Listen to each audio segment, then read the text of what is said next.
नमस्कार दोस्तों। यह कहानी लालच, अधूरी इच्छाओं और गलत फैसलों की वजह से एक व्यक्ति के जीवन में आए भयानक बदलाव की है। एक युवक जो अपने गांव और पुरानी जिंदगी से नफरत करता है, अमेरिका जाकर नई जिंदगी शुरू करने का सपना देखता है। इसके लिए वह अपने पुरखों की जमीन बेचने की जिद करता है। गांव में लौटने पर उसकी मुलाकात एक रहस्यमयी साधु से होती है, जो उसे भविष्य बताने की अघोरी सिद्धि प्रदान करता है। लालच में पड़कर वह सिद्धि हासिल करने की ठान लेता है, लेकिन गलत जगह और गलत इरादों के साथ साधना करने की वजह से वह एक पिशाच के चंगुल में फंस जाता है। अंत में वह उसी खंडहर में कैद हो जाता है जिसे वह तोड़ना चाहता था, और उसकी जिंदगी हमेशा के लिए बर्बाद हो जाती है। दोस्तों, कहानी विदे के अब जल्द ही 2500 सब्सक्राइबर्स का मुकाम कंप्लीट करने वाला है। आपके सालों से मिले प्यार और समर्थन के लिए हम दिल से शुक्रगुजार हैं। लेकिन यह तो बस शुरुआत है। अब कहानी विद ए और भी डरावना और खौफनाक होने वाला है। बहुत जल्द आपको ऐसी दिल दहला देने वाली कहानियां सुनने को मिलेंगी जो आपकी रातों की नींद उड़ा देंगी। तो दोस्तों, अगर आप इस चैनल पर नए हैं तो अभी सब्सक्राइब करें और नोटिफिकेशन ऑन कर लें, ताकि कोई भी नई डरावनी कहानी आप मिस न करें। यह कहानी 1 साल पुरानी है। मैं रमेश अपने पुराने पिछड़े गांव बरगांव से दूर शहर में रिक्शा चलाता था। मुझे अपने गांव से जरा भी लगाव नहीं था। मेरी ख्वाहिशें आसमान छू रही थीं। मैं अमेरिका जाकर बसना चाहता था। वहां भी रिक्शा ही चलाना था, क्योंकि मुझे और कुछ आता नहीं था। अमेरिका का वीजा पाने के लिए मैं जी जान से जुटा था। एक बार वीजा रिजेक्ट हो चुका था। दूसरी कोशिश में ढेर सारे पैसे लगे, लेकिन वीजा मिलने की कोई गारंटी नहीं थी। अगर वीजा मिल भी जाता तो अमेरिका जाकर बसने के लिए और पैसे चाहिए थे। इसलिए मैंने अपने बाबूजी से झगड़कर गांव की पुरखों की जमीन बेचने का फैसला किया। उसी सिलसिले में कई सालों बाद मैं बरगांव लौटा। पहले मैं अपने घर गया। वहां फिर बाबूजी से तीखी बहस हुई। बाबूजी जमीन बेचने को तैयार नहीं थे। ये हमारे पुरखों की जमीन है बेटा, इसे बेचना ठीक नहीं, उन्होंने कहा। पुरखों की छोड़ो बाबूजी, मेरी सोचो। उस जमीन का क्या फायदा? खेती तो अब होती नहीं। मैं वहां खेती नहीं करूंगा। मुझे अमेरिका जाना है। पैसे चाहिए। जमीन बेचनी पड़ेगी, लेकिन वहां हमारा पुराना मकान है, पानी का कुआं है, बाबूजी ने दलील दी। क्या बाबूजी, उस खंडहर को आप मकान कहते हो? टूटा फूटा छोटा सा घर, उसकी मरम्मत तक नहीं कराई। उस खंडहर के लिए आप जमीन नहीं बेच रहे? मैंने सोचा था, तू पैसे कमाएगा तो उस खंडहर की मरम्मत करवाएगा, अच्छा घर बनाएगा। सठिया गए हो क्या? उस 3rd क्लास खंडहर पर मैं अपनी मेहनत के पैसे खर्च करूं? इतने बुरे दिन नहीं आए मेरे। मेरी बात मानो, जमीन बेच दो। वो घटिया खंडहर मुझे नहीं चाहिए बेटा। वो घर पहले अच्छा था। अभी भी दीवारें छत बाकी हैं। मरम्मत करके रहने लायक हो सकता है। वहां मंदिर भी बन सकता है, और खेत के अलावा उस घर में कुआं भी है। दो कुओं का क्या अचार डालूं? खेत में पहले से एक बड़ा कुआं है, वो तो आपने गांव वालों को दे दिया। हमारे कुएं का पानी बाकी लोग मुफ्त में इस्तेमाल करते हैं, और खंडहर के कुएं में क्या खजाना छुपा है जो उसकी परवाह करूं? मंदिर की क्या जरूरत? भगवान वगैरह में तो मुझे जरा भी यकीन नहीं। मुझे कुछ नहीं सुनना। बस जल्दी से कोई बिल्डर मिले तो जमीन बेच दूंगा। फिर इस गांव की तरफ मुड़कर भी नहीं देखूंगा। रात को मैं गांव के देसी ठेके पर शराब पीने गया। सोच रहा था कि जमीन कितने में बिकेगी, कौन खरीदेगा। तभी मुझे लगा कोई मुझे घूर रहा है। मैंने इधर उधर देखा, लेकिन कोई नहीं दिखा। थोड़ी देर बाद ठेका बंद हुआ और मैं घर की ओर निकला। रास्ता अंधेरा था। चलते चलते मुझे लगा कोई मेरे पीछे आ रहा है। मैंने बार बार मुड़कर देखा, लेकिन कोई नहीं था। डर लगने लगा। मैंने जोर से चिल्लाया, कौन है? अंधेरे को चीरती एक अजीब डरावनी आवाज आई। मैं हूं। मैं कौन? मुझे तो कोई दिख नहीं रहा। अचानक मेरे सामने एक साधु प्रकट हुआ। वह बहुत बूढ़ा था, कमर झुकी हुई, जैसे पीठ पर कोई बोझ हो। आंखें लाल, बड़ी बड़ी, दाढ़ी मूंछें, चेहरा थका थका, लेकिन आवाज भयानक। मैंने हिम्मत करके पूछा, कौन हो तुम? साधु के चेहरे पर डरावनी हंसी छलकी। जमीन की चिंता छोड़। कल शहर से सूरज बिल्डर्स आएंगे। वो तेरी जमीन 25 लाख में खरीदेंगे। लाख कल देंगे, बाकी बाद में। यह कहकर वह गायब हो गया। मैं हक्का बक्का रह गया। इसे मेरी मन की बात कैसे पता? ये है कौन? कहाँ गया? मुझे लगा शराब का नशा होगा। घर जाकर सो गया। अगले दिन सचमुच सूरज बिल्डर्स का आदमी आया। उसने जमीन खरीदने में रुचि दिखाई, 10 लाख कैश दिए और बाकी पैसे बाद में देने का वादा करके चला गया। मैं हैरान था। साधु की बात सच निकली। मैं उसे ढूंढने निकला, लेकिन वह कहीं नहीं मिला। रात को पैसे मिलने की खुशी में मैंने फिर खूब शराब पी। फिर वही एहसास, कोई मुझे देख रहा है। ठेके से निकला तो पीछे चलने की आहट सुनी। मैंने मुड़कर देखा, वही साधु मेरे पास खड़ा था। तुम फिर? तुम्हें कैसे पता था? वह वही डरावनी हंसी हंसा। कल अमेरिका के वीजा का कॉल आएगा, और गायब हो गया। मैं स्तब्ध था। इसे सब कैसे पता? घर जाकर सो गया। अगले दिन सचमुच वीजा अप्रूव होने का कॉल आया। मैं खुश था, लेकिन डर भी रहा था। इस साधु को मेरी जिंदगी की हर बात कैसे पता? मैं फिर उस रास्ते पर गया जहां वह मिला था। बाबा, आप क्या हो? आपके पास ऐसी कौन सी शक्ति है जो दूसरों का भविष्य बता देती है? वह मुस्कुराया। यह अघोरी सिद्ध है। तुझे इससे क्या? तेरा काम तो हो गया। अमेरिका जा। उसकी बात सही थी, लेकिन अब मुझे अमेरिका से ज्यादा उस सिद्धि में दिलचस्पी थी। अगर यह शक्ति मिल जाए तो टैक्सी क्यों चलाऊं?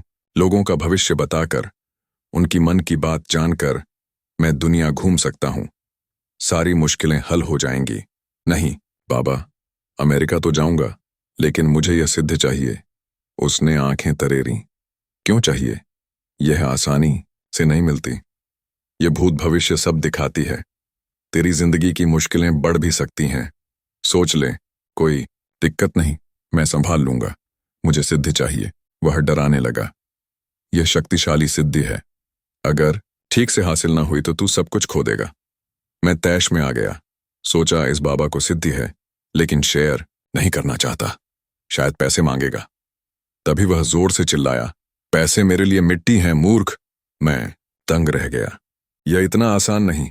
घर जा, जमीन बेच, अमेरिका निकल, फिर मैं तुझसे कभी नहीं मिलूंगा। मुझे और जोश चढ़ा। यह सिद्धि भूत भविष्य ही नहीं, मन की बात भी बताती है। अब चाहे जो हो, मुझे यह चाहिए। मैंने माफी मांगी, गिड़गिड़ाया। आखिरकार वह मान गया। ठीक है, अमावस्या की रात को साधना शुरू करेंगे। सुनसान जगह पर। कल रात मिल। शराब के अलावा पानी मत छूना, न नहाना न मुंह धोना, किसी को कुछ मत बताना। मैंने सोचा अपनी जमीन के खेत में साधना कर लूं। वैसे भी वह मेरा खेत है, कौन रोकेगा? मैंने बाबा को खेत और वहां का कुआं दिखाया। वह खुश हुआ। उसने अमावस्या की रात खेत के कुएं पर आने को कहा। ढेर सारा चावल लाने और पानी न छूने की हिदायत दी। 4 दिन बाद अमावस्या थी। मैंने बिना नहाए, बिना मुंह धोए दिन भर कमरे में गुजारा। बाबूजी डांटने लगे, लेकिन मैं कुछ न बता सका। रात को सबके सोने के बाद मैं खेत पहुंचा। बाबा वहां मंत्र पढ़ रहे थे। आग जल रही थी। सामने इंसानी खोपड़ी, राख, एक नवजात बच्चे की लाश, अजीब पत्थर, जानवर का मांस, कुमकुम और न जाने क्या क्या था। एक टूटी खोपड़ी में खून भरा था। इंसान का या जानवर का पता नहीं। मैं डर गया। भागने का मन हुआ। तभी बाबा बोला, सचमुच भागना चाहता है? उसने फिर मेरी मन की बात पढ़ ली थी। अगर यह नहीं सह सकता तो बता दे। साधना शुरू होने के बाद रुकना नहीं, इसका अंजाम भयानक होगा। मैं सोच में पड़ गया। वीजा मिल गया था। पैसे की दिक्कत खत्म हो रही थी। क्या इस सिद्धि की जरूरत थी? बाबा ने फिर कहा, जरूरत नहीं, तूने जिद की, इसलिए मैं आया। अगर तैयार नहीं तो मैं जा रहा हूं। यह सिद्धि नरक का द्वार बन सकती है, सोच ले। मैं डर गया, लेकिन सोचा अगर आज डर गया तो यह शक्ति हमेशा के लिए खो दूंगा। लोगों की मन की बात जानना, उनका भविष्य बताना, उनकी जिंदगी पर काबू करना, इतनी ताकत मैं नहीं छोड़ सकता। नहीं बाबा, साधना कीजिए, मुझे सिद्ध चाहिए। बाबा मुस्कुराया। उसने आग तेज की, मंत्र पढ़े, मुझे सामने बिठाया। कभी कुमकुम छिड़कता, कभी राख, कभी खोपड़ी का खून डालता। धुआं होने लगा। मुझे लगा कोई और भी वहां है। धुएं में डरावने चेहरे दिखे। भयानक बदबू आई। मुझे उल्टी सी आने लगी। धुआं बच्चे की लाश में समाने लगा। आग की लपटें बढ़ीं। लाश थरथराने लगी। खोपड़ी का खून उबलने लगा। मैं कांप रहा था, लेकिन अब पीछे नहीं हट सकता था। बाबा ने मेरे लाए चावल का ढेर लाश पर डाला। उसमें मांस और उबलता खून मिलाया। चावल से धुआं निकला। लाश थरथराती रही। फिर सब शांत हो गया। चावल लाल काला पक गया था। बाबा ने उसका एक हिस्सा मुझे खाने को दिया। मैं घबरा गया। उल्टी सी आई। खा, अब पीछे नहीं हट सकते। मैंने एक निवाला खाया। चक्कर आने लगे। बाबा ने चावल के कई हिस्से किए। आधा हिस्सा रोज सुबह शाम खाना। अगले 8 दिन कुछ और मत खाना, पानी मत छूना, नहाना नहीं, धोना नहीं। बाकी चावल हर दिन थोड़ा थोड़ा इस कुएं में डालना। मछलियां खाएंगी।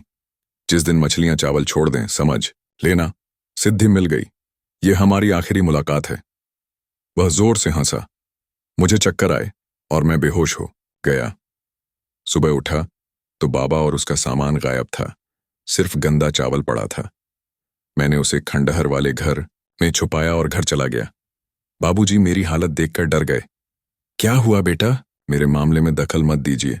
जमीन बिक गई। अब उस तरफ मत जाना। मैं शहर जा रहा हूं। Good bye. मैं खेत लौटा। कुएं पर चावल डालने गया, लेकिन गांव की औरतें पानी भर रही थीं। बाबूजी ने खेत का कुआं गांव वालों को दे दिया था। मैं वापस खंडहर में आया, तभी याद आया खंडहर में भी एक कुआं है। मैंने वहां चावल डाला। मछलियां टूट पड़ीं। मैं खुश हो गया। अगले कुछ दिन मैं खंडहर में छुप कर रहा। न पानी पिया, न नहाया, न मुंह धोया। रोज वो गंदा बदबूदार चावल खाना पड़ता। 10वें दिन चावल खत्म होने को था। मुझे याद आया बाबा ने लाश पर चावल पकाए थे, लेकिन चावल के नीचे कोई लाश नहीं थी। शायद चमत्कार था। 13वें दिन सुबह उठते ही मुझे भारीपन लगा, जैसे कंधों पर बोझ हो। मैंने आखिरी चावल कुएं में डाला। मछलियां भागने लगीं। हवाएं बदलीं। तूफान सा आया। मेरे कान नाक से खून बहने लगा। मैं डर गया। कुछ अलग हो रहा था। मैं खंडहर से भागा, लेकिन कोई मुझे खींचकर वापस पटक देता। मैंने फिर कोशिश की, फिर खींचा गया। मुझे सिद्धि मिल चुकी थी, लेकिन मैं इस खंडहर में क्यों फंसा था? मैंने खिड़की से एक अनजान आदमी को देखा। उसे बुलाया। जैसे ही वह पास आया, मेरे मुंह से अजीब आवाज निकली, मंगल यादव की बेटी के साथ तू आज नहीं भाग पाएगा। गांव वाले तुझे मार डालेंगे। वह डर कर भाग गया। मैं हैरान था। मैं उसका भविष्य और मन की बात जान गया, लेकिन यह मेरे काबू में नहीं था। 2 दिन तक मैंने लोगों को बुलाने की कोशिश की। कुछ डर कर भाग जाते। आखिरकार एक आदमी ने मुझे पहचाना और बाबूजी को बुला लाया। बाबूजी मेरी हालत देखकर रोने लगे। बेटा, ये क्या हो गया? तू तो अमेरिका जाने वाला था। मैं रोना चाहता था, माफी मांगना चाहता था, लेकिन मेरे मुंह से फिर अजीब आवाज निकली, काशी, अगले कुछ घंटों में तेरी मौत होगी। तुझे अग्नि देने तेरा बेटा नहीं आएगा। बाबूजी कांप उठे। वे भागे। थोड़ी देर बाद गांव वाले और एक मांत्रिक आए। मांत्रिक ने दरवाजा पार करने की कोशिश की, लेकिन उसे कोई शक्ति ने पीछे फेंक दिया। वह समझ गया, रमेश, तुझसे भयानक खेला हो गया। तू एक पिशाच के अधीन हो चुका है। क्या? मैं तो सिद्धि ले रहा था। हाँ, सिद्धि मिली, लेकिन पिशाच सिद्धि। तू इसके काबिल नहीं था। उस बच्चे का पिशाच तुझ पर हावी है। मुझे वह रात याद आई। बाबा ने नवजात की लाश पर चावल पकाए थे। चावल खाने के बाद लाश गायब थी। वो कोई चमत्कार नहीं था, मांत्रिक बोला। वह पिशाच था। बाबा की मौत नजदीक थी। पिशाच को नया शरीर चाहिए था। उसने तुझे फंसाया। तेरा लालच उसकी ताकत बना। मांत्रिक ने बताया कि पिशाच सिद्धि के नियम हैं। साधारण आदमी इसे काबू नहीं कर सकता। भगवान में यकीन न करने वाला इसके अधीन हो जाता है। बाबा ने मुझे 3 बार मना किया, लेकिन मैं नहीं माना। पर सबसे बड़ी गलती तूने की, मांत्रिक बोला। बाबा ने खेत के कुएं में चावल डालने को कहा। तूने खंडहर के कुएं में डाला। यह पिशाच इस घर के कुएं में पैदा हुआ। इसने इस खंडहर को अपना घर बना लिया। अब यह तुझे कभी बाहर नहीं जाने देगा। मैं रोने लगा। यह नहीं हो सकता। मुझे इस गांव से नफरत है। इस खंडहर में नहीं रह सकता। मुझे अमेरिका जाना है। मैं बाहर भागा, लेकिन पिशाच ने मुझे वापस फेंक दिया। मैं भगवान का नाम लेना चाहता था, लेकिन न मन से न मुंह से नाम निकला। पिशाच ने मुझ पर कब्जा कर लिया था। मुझे याद आया, जमीन बिल्डर ने खरीद ली है। वह खंडहर तोड़ देगा। मैं आजाद हो जाऊंगा। तभी एक आवाज गूंजी, ये खंडहर ऐसा ही रहेगा, कोई इसे तोड़ नहीं सकता। यह मेरा घर है, तू मेरा शरीर। जब तक तेरी मौत ना आए तू यहीं रहेगा। मेरे पिताजी मेरे पास दौड़े, लेकिन दरवाजे पर फेंक दिए गए। वह बर्दाश्त न कर सके। उनकी वहीं मृत्यु हो गई। मैं भागा, लेकिन पिशाच ने मुझे अंदर खींच लिया। उसकी आवाज गूंजी, याद है, काशी की मौत होगी और तू उसे अग्नि नहीं दे पाएगा। 1 साल हो गया। मैं इस खंडहर में कैद हूं, उसी कुएं के पानी पर जिंदा हूं। जिस गांव से नफरत थी, जिस जमीन को बेचना चाहता था, जिस खंडहर को तोड़ना चाहता था, उसी में फंसा हूं। गांव वाले अब इधर नहीं आते। मेरी एक गलती ने सब बर्बाद कर दिया। कुआं चुनने की गलती, सिद्धि मांगने की गलती, या शायद मैं ही गलत था। तो दोस्तों, यह रही आज की कहानी। आपको ये कहानी कैसी लगी, हमें कमेंट कर बताएं। मैं अपने चैनल पर हॉरर कहानी और इसी तरह की बहुत सारी कहानियां लाता रहता हूं। अगर आपको हॉरर कहानी पसंद है तो एक प्लेलिस्ट हिंदी हॉरर स्टोरी नाम से बनी हुई है, आप उसे देख सकते हैं। जल्दी मिलते हैं एक नई कहानी में। तब तक अपना ख्याल रखें। धन्यवाद।